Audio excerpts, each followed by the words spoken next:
Cérine, votre premier spectacle s'appelle À l'aise. Bon, vous n'épargnez personne, on va le voir tout à l'heure, avec beaucoup de sujets. Mais on peut aussi vous écouter sur les ondes de la radio belge, Le Réveil de Typique. Hein, c'est bien ça, vous faites des chroniques hebdomadaires. Et là, c'était la Saint-Valentin. Et pour les humoristes, c'est vrai que, comme vous le dites, c'est souvent l'occasion de monter sur scène plusieurs fois, dans la soirée notamment. Et vous êtes aperçu que le public n'est pas tout à fait le même. Plus la soirée avance, 18h, 19, 20, 21h. Vous allez comprendre avec cette séquence. 20h, c'était genre les genres de couples où, tu vois, ils ont des enfants ados. Ah oui. Tu vois, des parents un peu plus âgés, mais quand même cool, ils veulent rester hip et ils se disent, allez, c'est bon, quoi. On est assez resté à la maison pendant la Saint-Valentin parce que les petits étaient trop petits. Maintenant, on sort et on s'amuse, tu vois. Et ça, c'était trop chouette. Grosse ambiance. Puis, t'as 21h. Là, c'est genre, tu vois, les couples où, les enfants, ils sont encore un peu petits. Du coup, ils ont pris une babysitter. Du coup, tu sens que ça va pas très bien dans le couple. Non. Et tu sens que toute la pression est sur toi en tant qu'humoriste pour faire en sorte qu'ils passent une bonne soirée. Une pression de malade. Je te jure, les gens, ils étaient là, ils avaient pas envie de rigoler. Tu voyais qu'ils arrêtaient pas de regarder leur montre en mode non, mais on a pris une babysitter, on est en train de la payer la peau du cul, donc vous avez intérêt de nous faire rire. Que t'es là, ouais, ok, mais aide-nous un peu, tu vois. C'est pas parce que ça va mal dans le couple que c'est moi qui dois tout gérer, tu vois. Bon, est-ce que vous avez réussi à les détendre, ceux-là? Un peu. Oui, Ouais, vers la quand même, fin, ouais. oui. Mais c'est vrai, ça, vous le remarquez, c'est vrai qu'on le voit pas souvent, les humoristes, vous captez un peu quand même ce qui se passe sur... Vous dites là, ce soir, ça va être compliqué de les faire rire. Mais surtout quand on joue le même spectacle avec les mêmes humoristes 4 fois dans la soirée. Et sociologiquement, vous voyez vraiment que ça change. Oui, Hein. Ouais, oui, ça, ça se voit à vue d'œil. Mhm.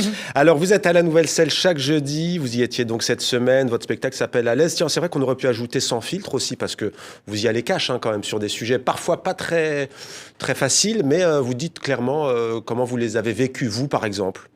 Oui, voilà. Après, ça part de ma perspective. J'essaye de pas blesser des gens, mais j'essaye vraiment aussi d'expliquer de manière marrante des sujets qui vont peut-être pu me fâcher auparavant. Justement, par exemple, il y a cette date du 11 septembre qui est devenue tristement célèbre, les attentats contre le World Trade Center aux États-Unis. Pourquoi vous en parlez? Parce qu'en fait, je trouve que c'est une date qui a vraiment beaucoup changé le monde entier, mais surtout aussi les musulmans. Et que moi, je me rappelle très bien, à 10 ans, j'avais 10 ans et le 11 septembre, ça a énormément changé la manière dont on me regardait. Oui. Ouais. Et que tout d'un coup, mes parents étaient là, genre, on va un peu plus se taire sur le fait qu'on est musulman. Parce que voilà, je vivais en Flandre, en Belgique, où il n'y avait pas beaucoup de musulmans. Ouais, vous êtes né à Bruxelles, mais vous viviez en Flandre. Exactement. Hein, ouais. Vous faites pas trop de fautes en français pour une néerlandophone d'ailleurs. Non, je le dis parce que vous faites des blagues sur ça pour vos spectacles.